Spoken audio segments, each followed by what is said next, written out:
Assalamualaikum warahmatullahi wabarakatuh. Di sini saya Iza Lutfia dengan NIM 122450090 ingin menjelaskan fungsi dari luas lingkaran dan luas persegi panjang. Untuk luas lingkaran sendiri kita hanya menggunakan function dari pi, r karena rumus dari luas lingkaran adalah pi r kuadrat. Lalu kita masukin fungsi L dengan pi dikali R kuadrat dengan return L. Maka dari luas lingkaran kita dengan pi-nya 3,14, R itu 9, maka mendapatkan hasil luas lingkaran 254,34. Selanjutnya kita mencari luas persegi panjang. Sama saja seperti lingkaran tapi dengan rumus yang berbeda. Karena luas persegi panjang itu rumusnya panjang kali lebar. Dengan panjangnya kita misalkan 5 dan lebarnya 18. Lalu kita return P dikali L. Setelah kita print kita mendapatkan hasilnya 90. Saya Dia Mutiara Risani akan melanjutkan mengenai fungsi rekursi. Di sini terlebih dahulu kita membuat fungsi untuk menghitung faktorial, yang mana di sini diberi nama faktorial, lalu function, lalu di sini kita buat kasus basisnya, yaitu jika n sama dengan 0, maka akan menghasilkan output 1. Nah, untuk kasus rekursifnya, jika jika bukan sama dengan 0, maka di return dengan n dikali faktorial n dikurang 1. Nah, lalu selanjutnya di sini untuk mencobanya, di sini kita masukkan untuk angkanya itu yaitu 7, untuk nilai n-nya itu 7, maka didapatlah output 5040. Nah, selanjutnya ini yaitu pemrograman berbasis objek atau OOP pada kelas S3.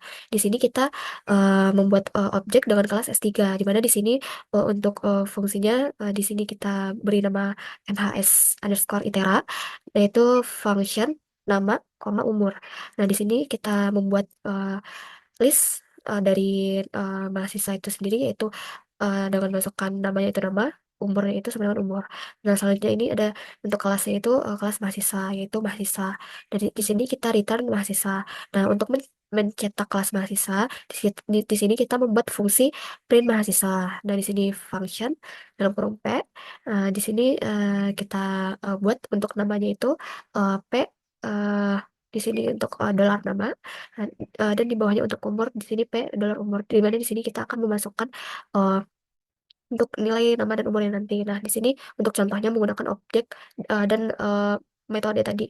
Di sini untuk mahasiswa satu, untuk fungsinya mahasiswa satu, terus di sini masukkan fungsinya mahasiswa itera tadi dengan namanya itu Elis, dan umurnya itu 30. Nah, ketika di print mahasiswa, maka terdapat di sini namanya itu Elis, umurnya 30, dan kelasnya itu mahasiswa.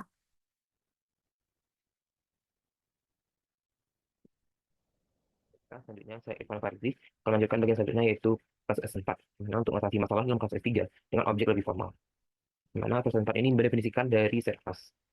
Pada koridor berikut ada set class dosen, slot, list, nama karakter, umur, nama murid. Di mana set class ini digunakan untuk mendefinisikan kelas S4 baru, yaitu dosen. Slot yaitu atribut atau properti dari objek kelas S4. Di mana di sini ada nama dalam bentuk karakter dan umur dalam jenis nama murid. Selanjutnya kita membuat objek dari kelas S4, yaitu ada dosen 1, new dosen, nama Alexis, dan umur 30. Yang dimana di sini fungsi ini untuk membuat objek baru dari kelas S4, yaitu ada dosen, dengan nilai slot nama, yaitu Alexis, dan umur diisi dengan 30. Kemudian kita menulis metode untuk kelas dosen menggunakan set method, show dosen, function, objek, get nama, get umur. Nah, set method digunakan untuk mendefinisikan metode khusus untuk kelas S4. Yang didefinisikan adalah show untuk menampilkan representasi objek saat dipanggil. Function objek yaitu fungsi anonim yang mengambil objek sebagai argumen. Get itu untuk mencetak informasi nama dan umur dari objek. Selanjutnya kita menggunakan objek dan metode, yaitu dosen 1.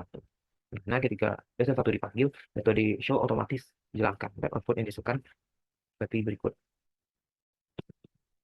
Itu untuk nama, itu Alexis, dan umur 30. Nama saya Ignas Farizmi dengan NIM 96. Saya di sini akan melanjutkan codingan untuk praktikum modul 6 Kumsat. Jadi teman saya sebelumnya sudah menjelaskan tentang OOP dari S4 dan S3. Nah, sekarang saya akan menjelaskan tentang kelas R6. Jadi untuk kelas R6 ini sama seperti S4 dan S3, hanya saja dia lebih modern dan lebih mengikuti dari sintaks OOP seperti di Python atau di Java. Jadi dia punya enkapsulasi, terus ada inheritance, pewarisan, dan segala macamnya. Nah, di sini kita tahap pertama itu tentunya akan menggunakan library dari si R6. Nah, jadi kalau kita lihat di sini untuk library R6 ini terdapat, itu adalah R6 class ya. Nah, R6 class ini sebenarnya sudah sama seperti S4 gitu, fungsinya bagaimana mekanismenya nanti akan menggunakan dari list untuk menyimpan dari metode dan variabel-variabelnya gitu.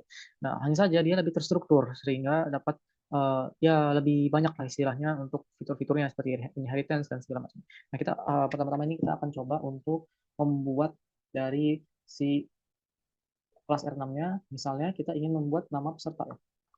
Nah, untuk peserta kita gunakan R6 class di sini. Untuk yang pertama-tama ini ada kelas name. Kelas name-nya itu kita misalnya definisikan nama kelasnya itu adalah peserta ya. Nah, kemudian dari kelas peserta ini kita tambahkan publik. Ya, publik ke sebuah list sama di sini publik list. Kemudian di sini adalah merupakan suatu list member yang bisa merupakan fungsi ataupun non fungsi. Sini pertama-tama kita inisiasi non fungsinya dulu, yaitu variabel nama name. Kemudian ada variabel age. Kemudian ada variabel initialize. Nah, ini adalah merupakan metode ya. Metode yang fungsi initialize yang akan digunakan ketika inisiasi new nanti untuk di inisiasi nama peserta barunya.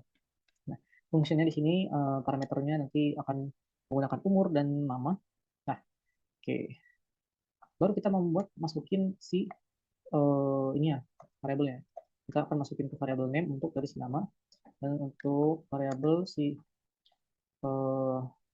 umurnya kita masukkan sini umur. Nah, aduh. Nah, kemudian ini baru untuk inisiasinya. Kita bisa juga menambahkan metode-metode fungsi lainnya. Contohnya di sini kita ingin menambahkan suatu metode untuk print atau untuk menampilkan dari semua variabel yang telah dicatat. Nah, di sini kita tidak perlu pakai variabel, kita pakai cat. Untuk namanya siapa variabelnya, terus di sini kita pakai self lagi, terus ada name variabelnya, dan yang terakhir kita tambahkan garis baru.